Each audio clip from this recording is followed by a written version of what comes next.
Hello everyone, it's Lindsey here and Mom. We are here to show you how to do a pillow finish. And today we want to show you the technique we use rather than give specific cutting instructions, because you can use this technique for any cross stitch finish and make it your own. So Mom is going to walk us through what we need and how to sew up the pillow. Okay, so what I have is I have my piece and I've ironed it flat. Of course I need a marking pen, my rotary cutter, a ruler, and then the fabric and everything I'm going to use for it. So we're using, for the trim, we're using a rickrack for this finish. So and so what I do to start off is, with any piece, I like to mark where I want to put my rickrack, just because if I don't, sometimes it ends up on crooked. And so I'll just kind of measure about like where I want it. And I'm thinking probably about like that. And so I'm thinking I'm just gonna pull that off. And this marking pen is a fabric marking pen, so the line dissolves after it's air dissolvable, so after a certain time. Yeah. So let's see. I'm gonna go this way. So are you going right on the middle or on the side? How are you lining it up? I'm probably, I don't know, let's see, I think I'm gonna probably line it up like right there to where I can still see my little blue line. So it's peeking through on that right side. And I'm just gonna put a couple pins just so I know that it's gonna stay, because it tends to have a mind of its own and will start moving on you.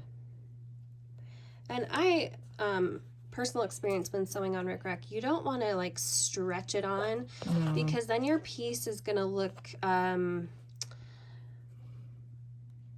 what's the word, bunched. It's going to have like a bunched look to it, so you don't want to do any stretching. You want it to lay as flat as possible.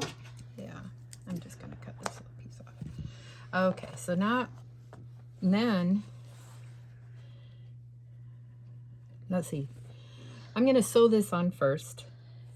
And with then a basting stitch. So. And then I'm going to come back and I will put the fabric on. So I'm going to take this to my machine. I'm going to bring my thread count up. So her stitch length, she's making it quite large, so it's a basting stitch, so she can easily remove it if it's not in the right spot. And she's basting. Do you want to show where you're basting? I've just put my needle down, and I'm just barely gonna go over like that first peak, because when I go back over with my fabric, I'm gonna try to lay my fabric to where my just so my stitch will be hid. So if you can see, I'll just go slow.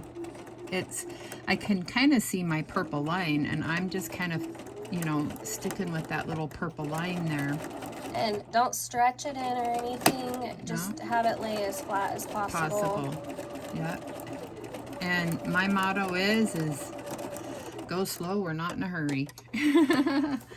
So, all right. So now, before I forget, I'm going to put my stitch back down to where I like it. And then I'm going to just take my pins out over here.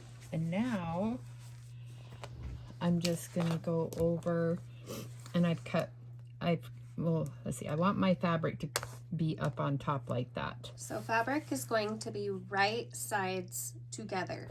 So the right side of your stitch to the right side of your fabric.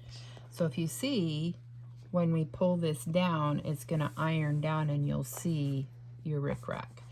So I'm going to go ahead and sew the fabric on. And you can pin your fabric if it makes you feel more comfortable. Yes. She is lining it up so she can just barely see those peaks on her rickrack. Yes. And again, don't stretch in your rickrack. Just Or go your slow. fabric, yep. Or your fabric. And then I also would encourage to make sure that your needle is in the down motion, just because then that way it helps with no movement. Yeah, if you have a needle down button on your machine, it's great for this to have it. When you stop, your needle is in the down position. Now, she did move her stitches, so they're regular stitches now, not basting stitches. Yeah. So, I've got my scissors here. Alright, so now I'm going to take it over to my board. I'm just going to So she's just going to iron. fabric off. So now, you see how you don't see any stitches. And I am just going to take it right here where my iron is. My handy dandy iron, and I'm just going to give it a good press. And look how Now this is where you can decide how thick of fabric you want to go. So we have it kind of around the same size, but I don't want it to be the same size because I'll trim this off. Oh yeah, we need to trim that so off. I'm gonna trim this off. Just make sure you don't trim your seam. I would go 1/4 inch away from your rickrack. And now that's going to lay flatter and nicer. But yes. When you're making a pillow, I want you guys to think in terms of like thirds, or you never want to like split anything in half so it's the same size on both sides.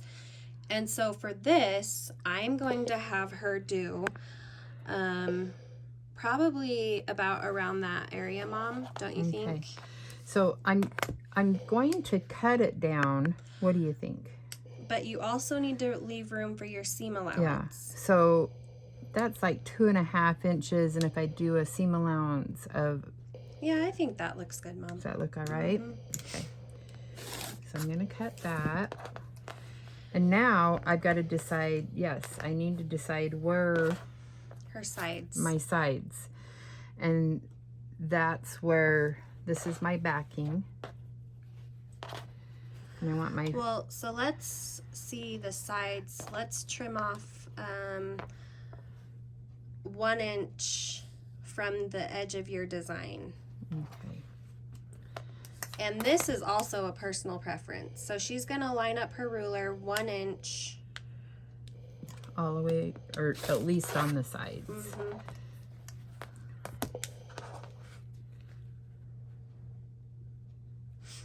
And then on the top, let's also give that a nice trim. We'll do an inch. Okay, so I want to make sure I'm straight. So she's using her ruler to straighten things. She's not using the guide on the mat. She's using the ruler. This is actually making my eyes kind of weird because of this. It's making it look like it's a little crooked, but I don't believe it is. So anyway, so now I'm gonna lay down this is gonna be my backing, and I kind of like this area right here, so I'm just gonna put him right in the middle like that. So you're gonna do right sides together. Yep. And now what I like to do is I'll just kind of cut roughly around it. So like,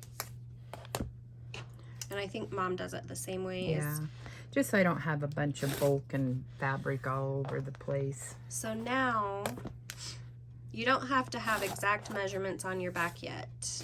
No. Or really ever. You're going to use your top as your guide. Yeah. So now I'm going to take it to the machine and I'm going to sew around, but myself, I don't know. I just want to make sure that I sew a straight line. And so what do you think, sis? So we're going to do a 1/4 inch seam allowance, and if you want a guideline, just mark a 1/4 inch all the way around. All the way around your front of your pillow. Yeah. And it just makes it so, because I don't know, I find that the Aida cloth tends to slide around sometimes when I'm stitching with it, and I just want to make and sure you can pin if you like. Yes. I prefer not to, because like Mom said, it does kind of shift a little, but always do what works for you. We're Yes. just giving you. Now, and I don't start on an edge. I'm gonna kind of go over on this side, Mom. Okay. I don't start on an edge. I always start kind of like in the middle. I mean, I don't start on a corner, I mean. I like to kind of start in the middle of a side. And then I just follow that along. Do you back stitch at your corners at all?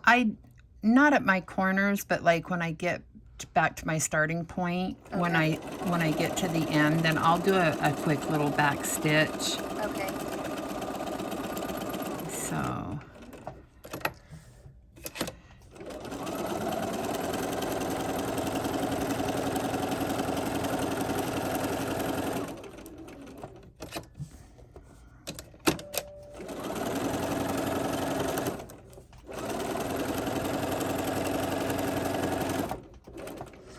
So she hasn't left an opening. no. This technique, you do not leave an opening, and we'll show you why. So now I'm just going to back stitch right there where I started. Okay. And then I'm going to take it over to my cutting board. And I'm just going to just cut around, make sure you don't cut your seam off. I think I might need a new blade.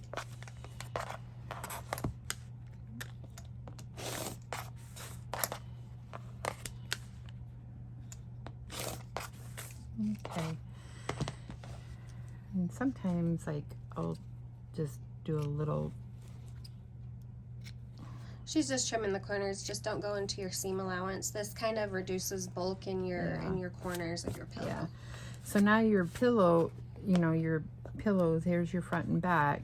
Now you're going to grab, make sure that you don't have your cross stitch part, and it don't matter where you put your I cut. would go, don't go too close to a side, because Yeah. we are going to patch it. So Yes, I just I pinch it, give it a little trim open, so I know I have enough room to turn it like that. And then, as I, of course, it's let the magic happen.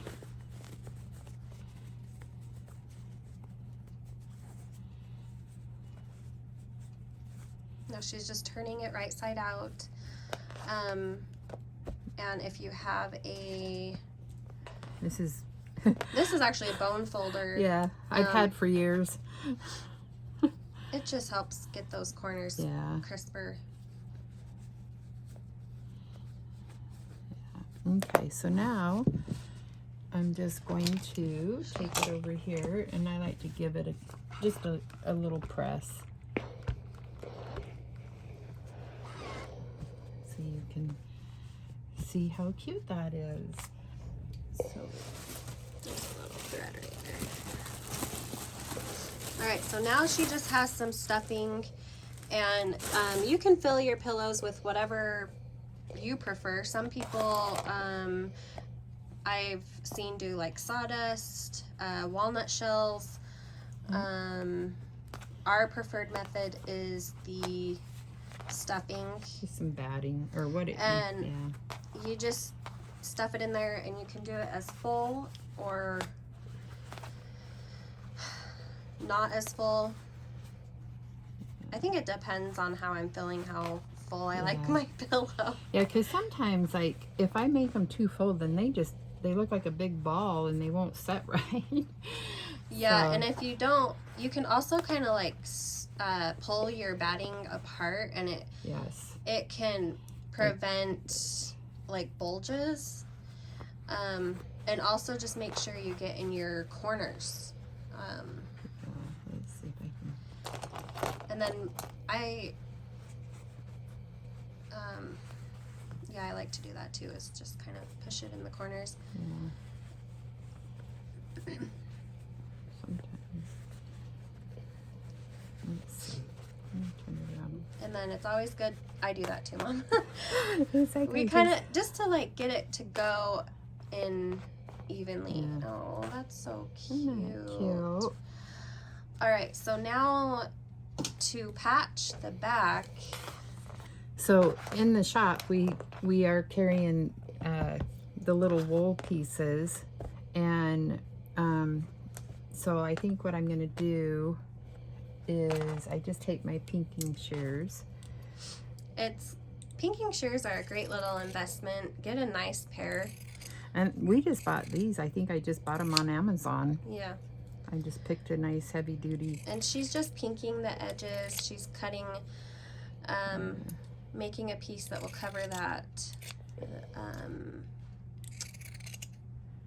where we turned it. So. Yeah. So I'm just gonna see. So that will cover that part. And if you make your piece, like depending on how big your hole is, you just need to cover it for the hole. And this method was from Lori Holt, is where we originally found it, and it's fun to just use 2 little patches. It gives it a lot of character. Yeah. And you can use the wool or felt. Wool is just, it feels so nice. Yeah, it does. It does. And then what I do is I get, let's see. Let me bring it. She's gonna match. I'm gonna just match maybe some thread. Her big box of thread. Is this, like, do you think this is a good piece? I just get this is Orifloss, so you can just use your regular DMC or whatever you use for your project. How many threads do you use, Mom? I usually just do 2. Okay. Like I kind of the same thing as like cross stitching or whatever. So she's pulling 2 threads off from the 6-stranded floss. And then you will need a needle that has a point, not a tapestry needle, because you are going to be I can thread it. Stitching this through the wool and the fabric. Yeah. You'll need I don't know what size needle, but it's not a tapestry. Yeah. And all I do is to hide my knot, is I just kind of go under there like that. And you can whip stitch that, but I sometimes I do, sometimes I don't. And I'm actually going to put that kind of more on an angle. And then I'm going to put my needle up through there. And then you're going through the fabric below and the wool. Yes. And, you know, I always think when I do hand stitching like this, I think about our pioneer ancestors, about how they weren't perfect in their stitches, and I am not perfect in mine. And I like that it's imperfect. Yes. It gives it really kind of some character, and it's homemade, and it's cute. And such. And so she's just doing like a running stitch. Is that what that's called, Mom? Yep. Okay. And you know, you could even do like the blanket stitch, if you know what the blanket stitch is. Maybe one day I'll have to. I've got a knot here. Let me get that out. Darn it. Is it there forever? I don't think so. I feel like it came out. It just...